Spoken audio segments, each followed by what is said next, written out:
আমরা না জানি কত ইটভাটায় কাজ করি। আমরা নন এমপিও শিক্ষা প্রতিষ্ঠানের পক্ষ থেকে বাংলাদেশের 64টি জেলা হইতে আগত সম্মিলিত ঐক্য পরিষদের সমন্বয়ে কেন্দ্রীয় কমিটির অংশ হিসাবে জাতীয় প্রেস ক্লাবের সামনে আমরা অবস্থান কর্মসূচি ঘোষণা করেছি। তার অংশ হিসেবে আজকে 23 তারিখ সকাল 9টা থেকে আমরা আমাদের কার্যক্রম শুরু করেছি।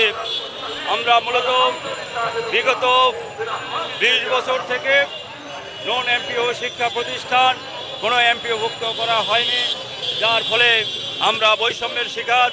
মাননীয় শিক্ষা উপদেষ্টা এবং প্রধান উপদেষ্টার কাছে আমাদের আহ্বান যেন এই নন এমপিও শিক্ষা প্রতিষ্ঠানগুলোকে এমপিভুক্ত করে দেশের শিক্ষার ক্ষেত্রে একটা আমূল পরিবর্তন করা হয় এবং দীর্ঘদিন থেকে শিক্ষার থেকে বঞ্চিত এবং শিক্ষার থেকে তারা যে অবহেলিত সেখান থেকে মুক্তির লক্ষ্যে অনতি বিলম্বে তাদেরকে এমপিভুক্ত করে দেশের শিক্ষার সমতা এবং ভারসাম্য আনয়ন করতে হবে।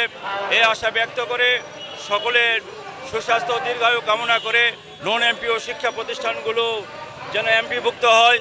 সুশীল সমাজ, প্রিন্ট মিডিয়া, ইলেকট্রনিক্স মিডিয়া, সাংবাদিকবৃন্দ এবং প্রশাসনের যারা কর্মকর্তা কর্মচারী আছেন সকলের মনোযোগ আকর্ষণ করছি যেন এই প্রতিষ্ঠানগুলোকে এমপিভুক্ত করে দেশের শিক্ষার ক্ষেত্রে তারা অবদান রাখতে পারে।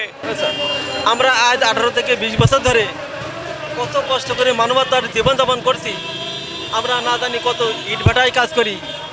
আমরা সর্বোচ্চ শিক্ষায় শিক্ষিত হয়ে আমরা এমএ পাশে আমরা শিক্ষক আজ না খেয়ে মানবতার আমাদের পয়সা কাছে আছে।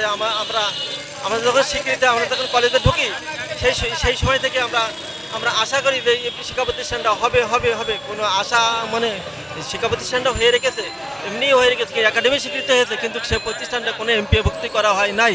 তুমি যদি আমার যদি ঢাকায় যাচ্ছ, আমি তোমার থেকে কদিন আমি দেখতে পারবো না বাবা, তাহলে তুমি আমার তো না এমপি এর ব্যবস্থা করবো। আমি আমার বাবা বারবার কাছে, বাবা তুমি আমার ঈদে সুন্দর দেখে শাড়ি কাপড় চোপড় দেবা, জামা দেবা, আমি কীভাবে দেবো? আমি 18 থেকে 20 বছর ধরে আমরা কত কষ্ট করছি, এই কষ্টের পর আমরা কি পাবো না? এই জন্য আমরা ঢাকায় আসতে হবে কেন?